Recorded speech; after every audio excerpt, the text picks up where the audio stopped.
다니엘도 마찬가지입니다. 지난주의 설교 내용을 여러분들이 기억하시겠습니다만 그는 생명의 위협을 겪는 큰 어려운 때가 있었죠. 아리옥이 찾아왔는데요, 청천벽력과 같은 말을 합니다. 지혜자들을 다 죽이라고 하는 왕의 명령이 내려졌다고 하는 소식을 듣고 자초지종을 이제 말하게 한 후에 시간을 좀 달라고 하는 지혜로운 말을 통해서 시간을 좀 얻죠. 그는 시간을 얻었다라고 하는 사실을 기뻐할 겨를도 없이 오늘 본문 17절을 보시면 이에 자기 집으로 돌아가서 즉각적으로 기도를 시작했다 설명하고 있습니다. 다니엘의 삶에 있어서 기도가 필수 불가결하다라고 하는 것은 여러 차례 다니엘서에서 드러나고 있습니다. 그 중에서도 가장 유명한 구절은 다니엘서 6장에 나오는 내용일 거라고 생각을 합니다. 저희가 살펴보는 다니엘 1장과 2장은 다니엘의 10대 때 이야기고요. 또 다니엘 6장은 다니엘이 80세가 되었을 때의 이야기입니다. 이미 바벨론은 멸망했고 또 페르시아 제국이 시작해서 다리오 왕이 다스리고 있을 때였습니다. 이럴 때 다시 재임명이 되는 총리로 다니엘이 재임명이 되는 것을 많은 사람들이 시기하고 음모를 꾸밉니다. 자, 80세가 된 다니엘에게 음모를 꾸미려고 할 때 다니엘에게 뭔가 흠이 잡힐 만한 것, 다니엘의 음모에 반드시 잡히게 될 만한 것을 이제 만들게 될 텐데 그 내용은 많은 분들이 아시겠습니다만 30일 동안 다리오 왕을 제외하고는 어떠한 신이나 어떠한 왕에게 기도하지 못하도록 하자는 기도와 관련된 법입니다. 그 내용이 다니엘서 6장 6절에서 9절까지 나옵니다. 여러분 좀 우스꽝스럽지 않습니까? 기도와 관련된 법을 만들어서 어떤 유익을 얻을 수 있을까요? 이 이유는 기도 없이 살 수 없는 다니엘의 삶을 그들이 잘 알고 있었기 때문입니다. 참 다니엘은 대단한 사람이에요. 그가 기도의 사람이라고 하는 것은 기도하는 동역자만 안 것이 아니라 그를 시기하는 사람까지도 잘 알았습니다. 그렇기에 기도와 관련된 법을 만들게 됩니다만 아니나 다를까 다니엘은 이 법이 만들어진 줄 알면서도 하루에 3번 기도하는 것을 포기하지 않았고 결국 사자굴에 던져지게 되는 것을 우리는 다니엘서 6장을 통해서 알고 있습니다. 이와 같이 다니엘은 자기의 삶에서 기도의 끈을 놓치지 않았습니다. 그렇기에 위험한 순간, 어려움의 순간 그는 즉각적으로 기도하지 않을 수 없었던 것이죠. 오늘 본문에 보면 다니엘에게는 기도할 친구가 있었습니다. 기도할 친구가 있습니다. 여러분에게도 이러한 친구들이 있습니까? 여러분에게도 이민 생활하시면서 생일이 되면 초청할 친구가 있습니까? 여러분에게도 어려움 당하는 그런 시절이 있으면 기도를 요청하고 여러분의 가장 속 깊은 생각과 아픔과 기쁨을 나눌 수 있을 만한 그러한 prayer mate, 기도할 만한 친구가 있습니까? 성도들이 함께 기도할 때 기도의 능력이 배가가 되고 또 그와 같은 기도를 위해서 신앙 공동체가 존재한다는 것은 신약 성경의 가르침입니다. 사도행전에 나오는 예루살렘 교회의 모범을 보시죠. 사도행전 1장 14절에 그들의 기도하는 모습을 이렇게 설명해 놓고 있습니다. 더불어 마음을 같이하여 오로지 기도에 힘쓰더라. 더불어 마음을 같이하여 오직 기도에 힘쓰더라. 또 2장에도 유사한 말씀이 나옵니다. 2장 42절 이 말씀을 같이 읽습니다. 그들이 사도의 가르침을 받아 서로 교제하고 떡을 떼며 오로지 기도하기를 힘쓰니라. 여러분 사도행전 1장에도 오로지, 오직, only라고 하는 이 단어가 기도와 연결되어 있습니다. 그리고 그 기도와 연결되기 위해서 그 앞에 그들이 마음을 합했고 그들이 서로의 삶을 나누었다라고 하는 것을 설명하고 있습니다. 기도는 마지못해서 하는 것도 아니고, 기도는 다른 것 아무것도 할 수 없는 순간에 우리가 선택할 수 있는 마지막 선택지가 아니라 최상의 선택지이고, 우리가 마음을 합해서 해야 할 신앙의 목표인 것을 오늘 본문, 이 본문을 통해서 알 수 있죠. 또 사도행전 12장도 보시죠. 여러 사람이 거기에 모여 기도하고 있더라. 베드로가 투옥되었을 때에, 베드로가 감옥에 갇혀 있을 때에 이들은 열심을 다해서 기도함으로 말미암아 베드로가 옥에서 나올 수 있게 하는 하나님의 역사를 일으키고 있습니다. 히브리서 10장 25절은 우리에게 이렇게 권고합니다. 서로 돌아보아 사랑과 선행을 격려하며 모이기를 피한 어떤 사람들의 습관과 같이 하지 말고 오직 권하여 그 날이 가까움을 볼수록 더욱 그리하자, 이렇게 가르쳐주고 있습니다. 서로 돌아봐야 합니다. 서로 돌아보아 사랑과 선행을 격려해야 합니다. 여기서 이 격려는 두 가지 뜻으로 번역할 수 있습니다. 꾸짖다라는 단어와 격려한다라는 단어로 번역할 수 있습니다. 긍정적인 의미로는 격려고 부정적으로는 의미는 꾸짖는 것이죠. 성도가 사랑을 하지 않고 선행을 하지 않을 때 우리는 서로 돌아보며 꾸짖어야 합니다. 사랑해야 합니다. 선행해야 합니다.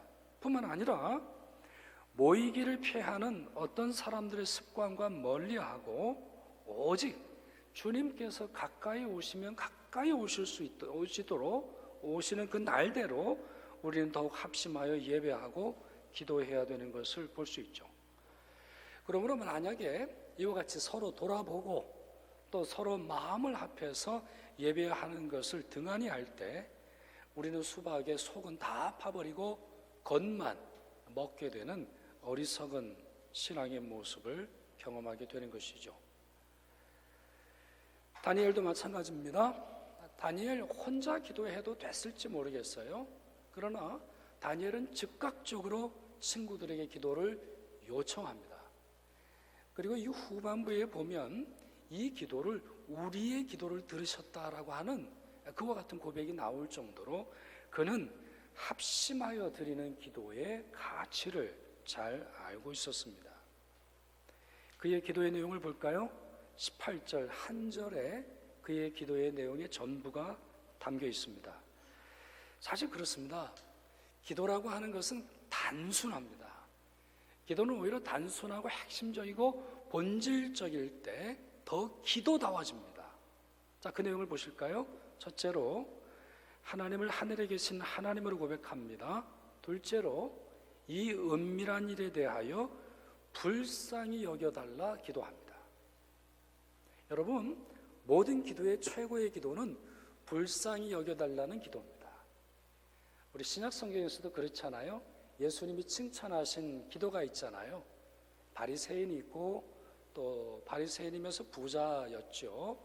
그는 아주 당당하게 하나님 앞에서 나와서 기도하지만 정말 연약한 사람, 세리로 사람들의 손가락질 받은 그 사람은 성전에 들어오지도 못하면서 자기의 가슴을 치면서 주님, 나를 불쌍히 여겨 주소서라고 하는 그 기도를 오히려 칭찬하셨던 것을 봅니다. 다니엘도 마찬가지입니다. 오직 한 가지 기도를 드렸어요. 주님, 불쌍히 여겨 주십시오. 주님, 우리가 불쌍한 사람들입니다. 그가 하나님의 자비와 긍휼을 구했습니다. 셋째로 이 세 번째 내용이 참 탁월한데요. 그리고 이 세 번째 기도 내용이 다니엘로 하여금 다니엘 되도록 만드는 매우 독특하고 고유하고 탁월한 기도의 내용이라고 볼 수 있습니다. 모든 이의 자비를 구하는 기도이죠. 자, 다시 한번 정리하죠.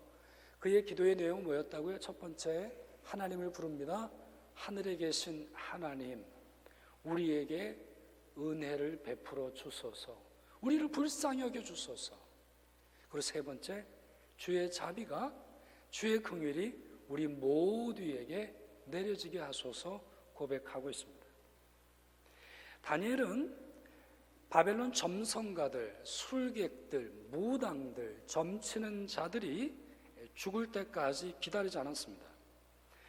왕의 꿈을 해몽해 준 후에 아무 쓸모도 없는 저들을 처단하고 죽이고 아니면 추방하라고 요구하지 않습니다.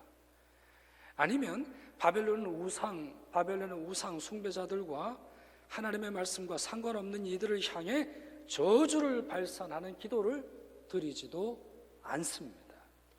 그가 어떻게 기도드렸는지 다시 한번 보실까요? 18절 짧게 요약해서 이렇게 됩니다. 하나님이 불쌍히 여기사 다니엘과 친구들이 바벨론의 다른 지혜자들과 함께 죽임을 당하지 않게 하시기를 구하라. 이렇게 친구들에게 요청했다는 거예요. 지금 명시하고 있잖아요. 친구들에게 기도 제목을 주면서, 야, 내가 오늘 아리옥이라고 하는 사람을 만났는데 지금 당장 기도하지 않으면은 우리 난리 난다. 그리고 우리가 죽으면 하나님의 일도 난리 나고 우리 히브리 백성들 이 바벨론에서 살아갈 때 정말 어려움 당한다. 어떻게 하든지 우리 민족이 살아남아야 하니까, 그리고 우리 민족은 살아남고 저 사람들 모든 악한 자들은 싹쓸이 할 수 있을 좋은 기회니까 우리만 구원받도록 기도하자. 이렇게 하지 않았다는 거예요. 명시하고 있잖아요. 다니엘과 친구들이 바벨론의 다른 지혜자들과 함께, 여러분 여기 다른 지혜자들이 누군지는 우리 1장에서 충분히 봤죠. 박수, 무당, 그리고 여러 지혜자들, 정치적인 지혜자들을 포함하고 있습니다만 다른 이방 종교를 섬기는 많은 사람들을 포함하고 있는 것을 우리가 볼 수 있다는 것이죠. 이것은 급한 마음에 내뱉은 말이 아닙니다. 이것은 급한 마음에 아무 말이라도 해서 하나님을 설득하고자 하는 말이 아니었어요. 그가 하나님의 응답을 받은 이후에 느부갓네살 왕의 꿈을 알게 된 후 아리옥을 만날 때 다음과 같은 말을 합니다. 바벨론 지혜자들을 죽이지 말고 나를 왕의 앞으로 인도하라. 바벨론 지혜자들을 죽이지 말고 죽음의 문화를 중단하고 죽음의 명령을 중단하고 살해와 음모와 분노 속에서 진행되는 모든 악한 행동을 중단하고 나를 속히 왕으로 인도하라. 이렇게 요청하고 있습니다. 이것은 다시 말씀드립니다만 정말 놀라운 것입니다. 당시의 지혜자들이 몇 명이었는지는 전혀 알 수 없지만 다니엘과 3명의 친구가 히브리인의 전부였을 거라고 생각을 하고, 이들은 매우 적은 수에 속해 있을 아주 작은 그룹에 지나지 않죠. 그럼에도 불구하고 이들은 자기들 전부가 함께 살 것을 소망하며 기도하고 있고, 그것을 재차 요구함으로 말미암아 그들의 지도자가 될 수 있게 됩니다. 어떤 분들은 죄인의 심판, 원수의 멸망, 이와 같은 것들을 통해서 하나님이 가장 큰 영광을 받으시리라 생각을 합니다. 그러나 아닙니다. 하나님은 하나님의 자비가 드러날 때 가장 큰 기쁨을 누리십니다. 공의를 이룰 때라고 생각을 해보죠. 자, 하나님의 공의가 이루어집니다. 죄인들의 죄가 드러나고 죄인들의 죄가 심판을 당한다 할 때 그것이 결론이 아니라, 그것이 마지막 페이지가 아니라 그들이 회개하고 하나님의 은혜를, 하나님의 자비를 다니엘이 기도하는 것처럼 하나님 나를 불쌍히 여겨 주십시오 라고 고백하고 그들을 다시 하나님의 백성으로 받아들일 때 하나님은 가장 큰 영광을 받으십니다. 그러니 여러분, 우리의 기도가 어떻게 되어야 되겠습니까? 이 다니엘의 모습을 우리가 닮아야겠습니다. 다니엘처럼 나만 살고, 아니면 내 성공의 스토리, 내 successful story, 내가 누구보다 더 높이 올라가고 내가 다른 사람과의 경쟁에서 살아남으로 말미암아 하나님께 돌려드리는 영광, 그것이 아니라 모두가 함께 주님의 은혜를 구하고 하나님 앞에 순복하게 되는 그날을 위해서 내 재능과 내 시간과 내가 가지고 있는 것을 드림으로 헌신하고 기도하는 것이야말로 우리가 진정으로 감당해야 할 모습인 것이죠. 이와 같은 것은 곧 하나님의 진정한 뜻이었다는 사실이 드러나게 됩니다. 예레미야 29장 반복해서 말씀을 드립니다만, 이 예레미야 29장은 예레미야가 바벨론에 끌려간 포로들에게 하나님의 말씀을 전하는 내용이 나오는데, 그 내용의 핵심은 너희가 살고 있는 바벨론의 평안을 구하라. 바벨론의 평안을 구해라. 예루살렘의 평안, 아니면 예루살렘에서 벌어지는 정치적인 이슈에 너희들의 삶의 전부가 있는 것처럼 행동하지 말고 바벨론을 구하라. 바벨론의 평화를 위해서 기도하라 가르쳐 주고 있습니다. 그리고 이와 같은 것은 이후에 이제 드러나죠. 70년이 지난 때에 이와 같은 행동으로 말미암아 이와 같은 행동에 대한 의미를 깨달은 고레스를 통해서 그들이 다시 포로에서 자유하게 되는 것을 저희들이 성경을 통해 확인할 수 있습니다. 자, 이와 같은 기도, 하나님을 부르고 하나님의 은혜를 구하며 모든 자가 함께 하나님의 자비를 경험하도록 하는 이 기도에 하나님이 응답하십니다. 19절 보시죠. 19절에 이런 말씀이 있습니다. 이에, 이 단어가 매우 중요합니다. 이해라고 하는 말은 앞에 나오는 내용이 뒤에 어떻게 연결되는지를 보여주는데요, 이것은 첫째, 시간을 의미합니다. 즉각적으로 라고 하는 뜻이죠. 두 번째는 논리적 이유를 말합니다. 다니엘과 세 명의 친구가 그렇게 기도하였기에 이 은밀한 것이 밤의 환상으로, 그날 저녁에, 그날 밤에 환상으로 다니엘에게 나타나 보임에 다니엘이 하늘에 계신 하나님을 찬송하니라, 이렇게 오늘 본문은 기록하고 있습니다. 느부갓네살의 꿈을 이해하는 데 시간이 오래 걸리지 않았습니다.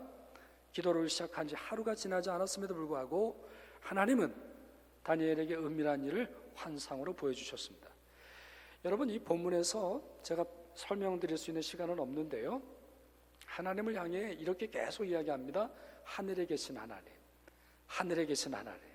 이 말은 땅이 어쩔 수 없는 하나님이라는 뜻입니다. 땅이 국경을 나누고 사람들이 정치적으로 아니면 문화적으로 언어적으로 구분하는 모든 제한과 국경선과 또 갈림을 넘어서는 하늘에 계신 하나님의 역사를 강조하고 있는 그런 표현인데요, 하나님께서 그 밤에 다니엘에게 이 사실을 알려주시죠. 이 내용이 이제 25절부터 나오죠. 그리고 매우 중요한 이 예언은 다른 꿈으로 다니엘서 7장에 한 번 더 나옵니다. 그때 우리가 살펴보도록 하겠고요, 오늘은 기도와 관련된 내용만 집중해 보려고 합니다. 다니엘은 이 꿈을 이해한 이후에 그는 즉각적으로 다시 기도를 드리고 있습니다. 참 이것도 놀라운 사실이에요. 다니엘의 기도의 특징 여러 가지를 꼽을 수 있는데, 가장 놀라운 것은 같은 은혜를 모든 사람이 함께 받기를 원하는 이 넓은 기도라고 하는 것과, 두 번째는 그는 어려움이 당했을 때 하나님께 도와달라고 supplication, 간구하는 기도를 드리는 것보다 더 많은 시간을 들여서 감사의 기도를 드리고 있다는 거예요. 그건 여러분 내용을 통해서 확인할 수 있어요. 본문을 통해서. 다니엘이 기도한 내용은 18절 한 구절이에요. 18절 한 구절에 하늘에 계신 하나님이여 이 은밀한 일에 대해 불쌍히 여기사 우리 모두를 구원하소서라고 하는 내용이 전부예요. 그러나 그가 하나님이 주시는 기도 응답을 받은 이후의 기도의 내용은 얼마나 긴지 몰라요. 19절에서 23절까지 계속됩니다. 하나님은 지혜로우신 하나님이시고, 하나님은 은밀한 것을 드러내시는 분이시고, 하나님은 왕을 세우기도 하시고 왕을 꺾기도 하시고, 하나님은 세상의 주권자로서 이 세상을 통치하신다라는 고백을 한 문장이 아니라 여러 말로 지속해서 기도하고 있습니다. 23절 가장 탁월한 기도의 내용이죠. 23절 우리 같이 읽겠습니다. 나의 조상들의 하나님이여,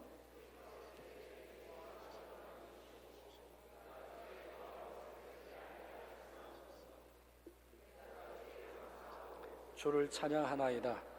곧 주께서 왕의 그 일을 내게 보이셨나이다 아니라. 아멘. 여러분, 기도 응답의 내용은 이 끝에 나오는 이 문장이 전부예요. 주께서 왕의 그 일을 내게 보이셨나이다. 그 앞에 있는 내용은 다 하나님이 어떤 분이신지에 대한 고백이에요. 여러분의 기도가 더 거룩하고 더 순전하고 더 온전해지기를 원하면 여러분의 기도의 내용도 그러셔야 돼요. 하나님이 어떤 분이신지 더 고백하세요. 하나님이 얼마나 좋으신 분인지, 하나님이 얼마나 사랑의 분인지, 하나님이 얼마나 나를 만나주셨는지, 하나님이 얼마나 탁월하고 존귀하고 거룩하고 아름답고 강력한 분이신지 여러분이 고백하세요. 그리고 여러분들의 간구의 내용을 이미 알고 계신 하나님께 여러분의 전부를 맡기세요. 다니엘은 그렇게 기도를 드리고 있어요. 여러분, 사실 이때의 스토리의 전개는 매우 급박한 순간입니다. 아리옥이 칼을 들고 왔고 다니엘을 만났어요. 이미 몇 사람은 죽었을 수도 있어요. 왜냐하면 학생에 지나지 않는 다니엘을 먼저 만나기는 쉽지 않은 거예요. 그러니 다른 지혜자들은 그 밤에 전전긍긍 끙끙 앓았을 거예요. 네? 언제 아리옥이 찾아올까 두려워하면서 그 밤을 지냈을 텐데 그들에게 나아가서 먼저 말하지 않았어요. 아니면 다른 사람들에게 찾아가서 그거 봐라, 하나님이 알려준다고 했지? 너희들이 하나님을 뭘로 알고서 하나님의 지혜와 하나님의 능력을 무시하더니 너희들은 아무것도 모르지? 라는 말 하지 않았어요. 그는 응답을 받은 순간 하나님을 찬양하고 하나님을 경배하고 자신과 세 명의 친구만이 아니라 모두를 살려주신 하나님께 경배를 올려드리고 있어요. 위대하신 하나님, 우리 모두를 살려주신 하나님을 찬양하기 위해 그는 시간을 드리고 있습니다. 절박하게 기도하지 않는 사람은 오만한 사람이에요. 한마디의 기도 속에서도 절박함이 묻어있지 않을 때 그 사람은 오만한 사람이에요. 기도에 대해서 전혀 알지 못하는 사람이라고 볼 수 있어요. 뿐만 아니라 기도의 응답을 받았음에도 불구하고 하나님을 찬양하고 감사를 하지 않는다면 그 사람 역시 거만하고 기도의 신비를 전혀 알지 못하는 사람이라고 볼 수 있습니다. 기도는 다시 말씀드립니다만 하나님의 자비와 긍휼을 구하는 성도의 행동입니다. 다른 거 구하는 게 아니에요.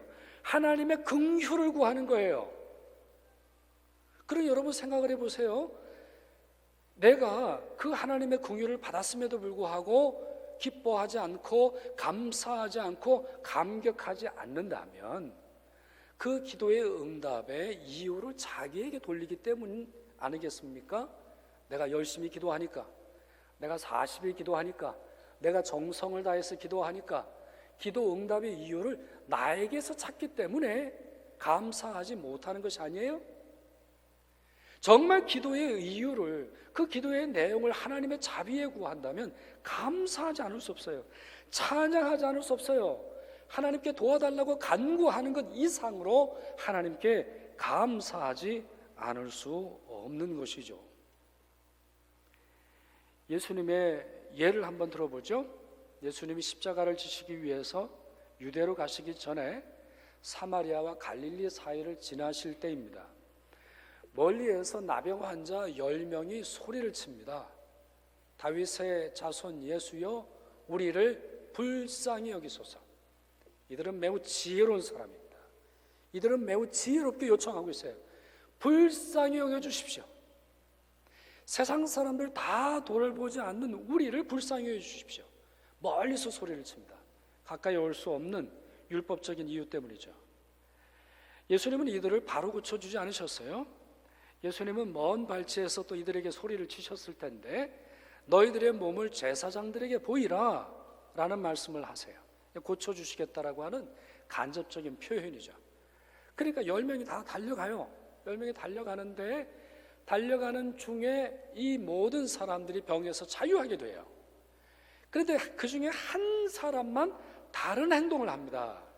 그것이 누가복음 17장 16절에 나와 있는데 이렇게 되어 있어요. 자기가 나은 것을 보고 큰 소리로 하나님께 영광을 돌리며 돌아와 예수의 발 아래에 엎드려 감사하니 라고 했어요.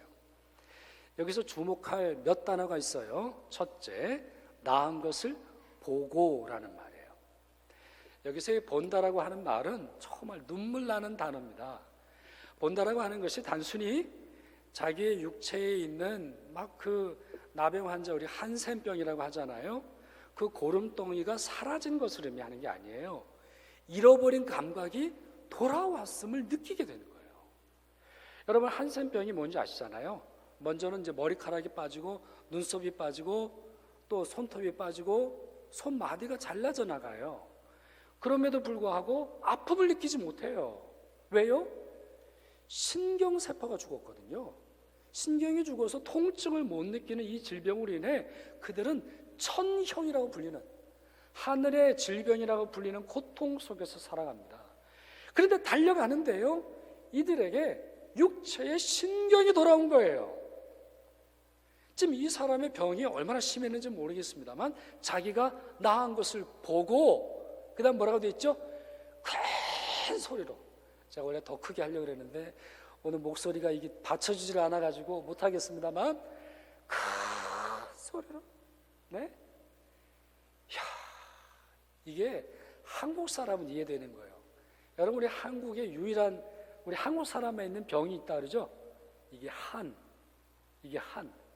여성의 한, 뭐 남자의 한, 이게 세상 사람들 없는 거예요. 우리는 아주 한 맺힌 게 있어요.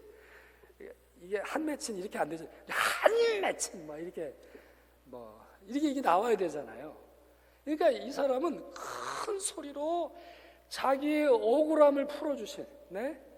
자기의 눈물과 아픔을 한순간에 해결해 주신 하나님을 찬양하고 영광을 돌리며, 자, 그 다음 중요한 단어가 있어요. 뭘까요?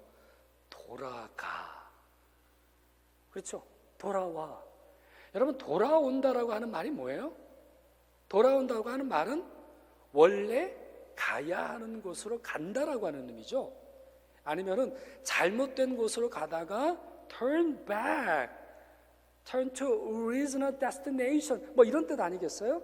아니면은 원래 있어야 할 곳으로 돌아왔다는 말 아니에요. 그래, 주님의 말은 이거예요. 주님께서 하셨을 때 제사장에게 보이라라고 하는 말은 너희의 제사장이 누구냐? 라고 하는 질문이 함께 동반되어 있는 거거든요. 누구와 함께 예배를 드릴 거냐? 누구에게 감사할 거냐? 진정으로 병이 나았음으로 말미암아 누가 영광을 받아야 할 것이냐를 묻는 신학적인 질문이 함께 동반되어 있는 거예요. 이 말이 압축적으로 돌아와에 있어요. 누구에게? 예수께. 예수의 발 아래 엎드려 감사하니. 이제 예수의 발 아래 엎드리는 것이 얼마나 소중한지는 예수님의 부활을 통해서 나타납니다. 예수님의 부활을 사람들이 믿지 못했을 때 마리아가 처음으로 예수님을 만나고 예수님의 발을 잡고 발에 엎드려 예수이신 줄 알아보고, 이것이 복음의 말씀의 순서 나와 있죠. 다른 9명은 육체의 병에서 자유해진 경험에 머무릅니다. 그러나 이 사람은 자신의 육체적인 감각이 회복될 뿐만 아니라 영적인 감각까지 회복이 됩니다. 하나님이야말로 진정한 영광을 받으실 분이시며 예수 그리스도야말로 더 깊은 신비로 더 깊은 영광으로 인도하실 진정한 제사장임을 그가 고백하게 되는 것이죠. 기도 후의 기도, 응답받은 이후의 찬양, 하나님께 간구하며 기도한 이후에 하나님을 찬양하며 기도하는 것이 얼마나 중요한지 이 본문을 통해서 우리는 확인할 수 있습니다.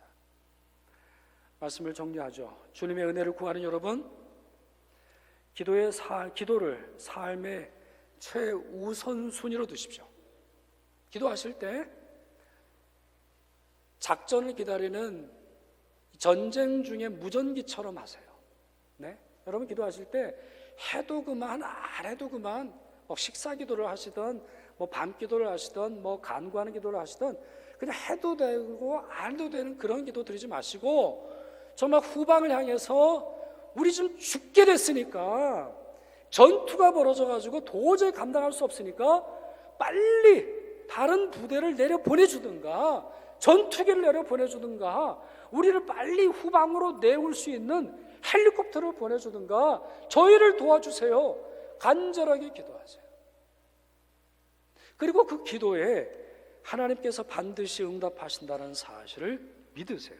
둘째, 기도의 동력자들과 함께 기도하세요. 기도의 동력자들, 여러분들이 힘들고 어려울 때 반드시 옵니다. 여러분이 힘들고 어려울 때의 첫 번째 상태는 기도할 수 없는 상태에 이르러요. 참 힘들죠? 이게 목사가 드릴 말씀이 아닙니다만 정말 너무 아프면 기도가 나오나요? 잘 안 나와요. 잘 안 나와요. 너무 외롭잖아요? 그럼 기도가 잘 안 나와요. 너무 힘들잖아요? 정말 그때가 기도할 때인데 누가 서로 돌아보며 사랑과 선행을 격려하고 너 왜 이래? 누가 이야기해 줄 사람이 있지 않고는 기도로 돌아오기 어려워요. 정말 우리가 기도할 때는 은밀할 때이거든요. 아무도 없을 때이거든요. 누구와 함께 할 때는 그래도 의지할 것이 있지만 정말 나 홀로 있을 때 누군가와 함께 기도해 줄 사람이 필요합니다. 가능한 대로 많은 동역자들을 여러분들이 구하시고 기도하세요. 여러분 우리 예배실에 기도함이 있어요. 어려울 때 기도하세요. 우리 권사님들이 기도하십니다. 우리 중보 기도팀들이 기도하세요. 그 기도, 함께하는 기도의 능력을 믿으시고 돌파해 나가세요. 세 번째, 여러분 기도를 통해서 자비와 사랑과 평화를 구하세요. 저주를 하는데 기도를 사용하지 마세요. 누군가를 모독하고 누구를 심판하는 데 사용하지 마시고 하나님의 평화를 구하세요.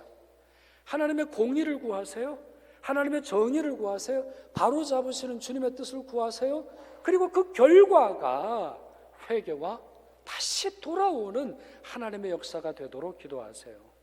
마지막으로 넷째, 기도에 응답하신 하나님께 감사하세요. 찬양하시는 것을 잊지 마세요.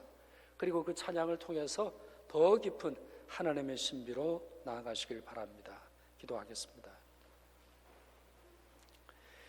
우리의 기도를 들으시는 하늘의 하나님, 저희 모두 참된 기도의 사람이 되게 하여 주옵소서. 힘들고 어려운 순간이나 평안하고 행복하게 느껴질 때나 하나님의 은혜와 자비를 구하게 하옵시며 베푸신 하나님의 은혜에 감격하고 감사하며 찬송하고 살아가도록 도와주시옵소서. 우리 주 예수 그리스도의 이름으로 기도드리옵나이다. 아멘.